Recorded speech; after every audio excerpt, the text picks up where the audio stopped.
सबसे उच्च सदन विधानसभा होती, उच्च सदन में अपनी बात रखी। और बहुत, क्योंकि दुर्गेश्वर लाल जी एक अच्छे एजुकेटेड पर्सन है, वो यहाँ एजुकेशन की संभावनाओं को अच्छी तरीके से समझते हैं। जो क्वेश्चन है जनपद उत्तरकाशी के यमुना घाटी में मेडिकल कॉलेज की स्थापना के संबंध में, उत्तरकाशी जनपद के यमुना घाटी में मेडिकल कॉलेज स्थापित या निर्मित किए जाने पर गंगोत्री यमुनोत्री प्रोला विधानसभा के साथ ही जनपद देहरादून की चक्रता विधानसभा, टिहरी जनपद की धनोल्टी विधानसभा एवं विकासनगर विधानसभा का आधा क्षेत्र भी लाभान्वित होगा। हमारे देश के यशस्वी प्रधानमंत्री आदरणीय नरेंद्र मोदी जी का भी यही विजन है कि प्रत्येक जिले में एक मेडिकल कॉलेज होना चाहिए। इसलिए परिस्थितियों को मद्देनजर रखते हुए यमुना घाटी में एक मेडिकल कॉलेज होना नितांत आवश्यक है। अतः उक्त विषय पर मैं सदन का ध्यान आकर्षित करते हुए नियम 300 के अंतर्गत वक्तव्य की मांग करता हूं। धन्यवाद। देखिए, मेडिकल कॉलेज की मांग इस क्षेत्र में बहुत पहले से चली आ रही है और विधायक जी ने उस मांग को बरखूबी विधानसभा के पटल पर रखा। तो ये पुरला विधानसभा के लोगों के लिए बहुत गर्व की बात है। और आने वाले समय में अगर यहाँ मेडिकल कॉलेज की स्थापना हो जाती है तो उससे बहुत सारे हमारी, चाहे स्वास्थ्य की सुविधा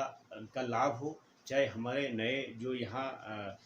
डॉक्टर बनने के लिए जो छात्र छात्राएं बाहर जाती हैं अन्य कॉलेजों में प्रशिक्षण या अन्य कॉलेजों में दाखिला लेकर के, अन्य कॉलेजों में इतनी महंगी फीस दे करके अपनी एमबीबीएस की पढ़ाई कंप्लीट करती है। तो अगर हमारा मेडिकल कॉलेज यहाँ इस घाटी में हो जाएगा तो बहुत सरलता से जो है यहाँ का विद्यार्थी, यहाँ का व्यक्ति सरलता से एमबीबीएस से भी कर पाएगा और यहाँ पे उचित स्वास्थ्य लाभ भी लोगों को मिल पाएगा। आप देख लीजिए, यहाँ छोटी छोटी तकलीफ़ों के लिए, छोटी छोटी, अगर किसी को हल्की सी चोट भी लग जाती है या हल्का सा किसी को कोई नॉर्मल तकलीफ भी होती है तो उसको रेफ़र कर दिया जाता है। वो कई केसेस ऐसे हुए हैं आपके सामने कि जो है रास्ते में ही लोग दम तोड़ देते हैं। यहाँ से रेफ़र सेंटर होने के साथ जो है उसको हम सुविधाओं के साथ हायर सेंटर नहीं भेज पाते, इसलिए रास्ते में दम तोड़ देते हैं। अगर हमारा मेडिकल कॉलेज इस दूरस्थ स्थान पे, जिसमें बहुत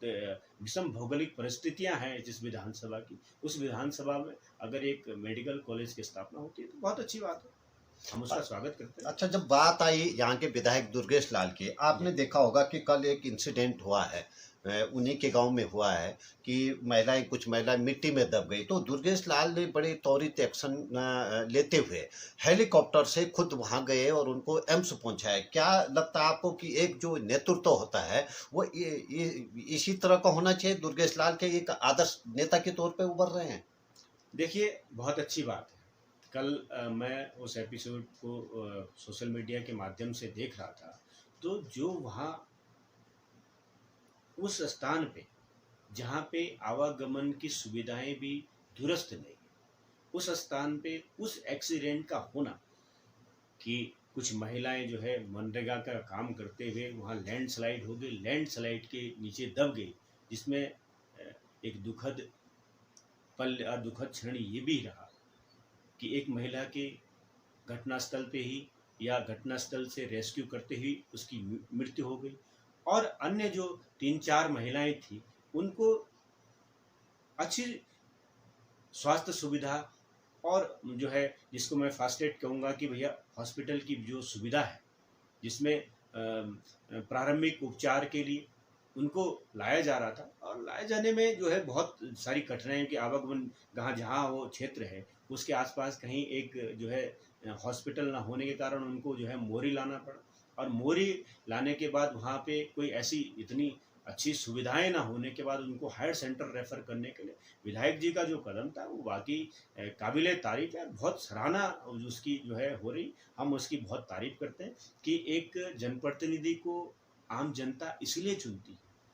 कि वो जनप्रतिनिधि उनके दुख सुख में काम आए और उनके दुख को उनके सुख को अपना सुख समझ करके उस पे उसी प्रकार से जो है कार्य करें जिस प्रकार से अगर हमारे अपने परिवार पे किसी प्रकार का अगर संकट आ जाता है तो हम आनन फानन में किसी भी प्रकार से उसकी सुविधा जुटाने में प्रयासरत रहते हैं। तो इसी प्रकार से विधायक जी ने जो है हेलीकॉप्टर के माध्यम से उनको हायर सेंटर पहुंचाने का कार्य करा, जो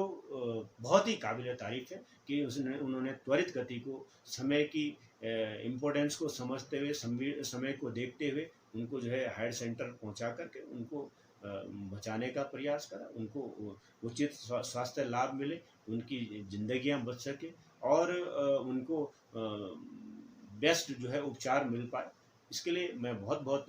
बधाई दूंगा कि इस प्रकार का कार्य जो है एक जनप्रतिनिधि का कर्तव्य है और हम सब लोग जो है जनता इसलिए हम सब लोगों पे विश्वास करती है, इसलिए हमको चुनती है कि हम उनके दुख सुख में काम आए और उनके जो है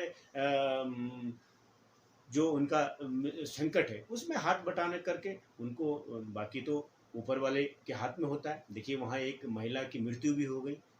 क्या उसको भी लोग बचाना चाहते होंगे, उस पर भी प्रयास करा होगा। ये तो ऊपर वाले विधाता के हाथ में है कि भैया अगर कोई इस प्रकार की आपदा, इस प्रकार की कोई घटना हो जाती है तो हम जनप्रतिनिधि को सजग रहना चाहिए, सचेत रहना चाहिए और इस प्रकार के कार्य के लिए हमेशा जनता के साथ खड़ा रहना चाहिए। मैं बधाई दूंगा, पुनः एक बार बहुत बहुत बधाई दूंगा कि उन्होंने, विधायक जी ने इस प्रकार का कार्य करके इस क्षेत्र को बहुत ही गौरवान्वित महसूस और हम जनप्रतिनिधियों को एक सीख दी है। क्योंकि एक जो आगे का व्यक्ति होता है, विधायक इस विधानसभा का प्रथम व्यक्ति है और वो इस विधानसभा का नेतृत्व कर रहे हैं। उस नेतृत्व को देखते हुए जो अन्य जो जनप्रतिनिधि उससे एक बहुत बड़ी सीख लेंगे और उस सीख को अपने जीवन में उतार करके आम जनता की मदद करेंगे, ऐसा मेरा मानना है।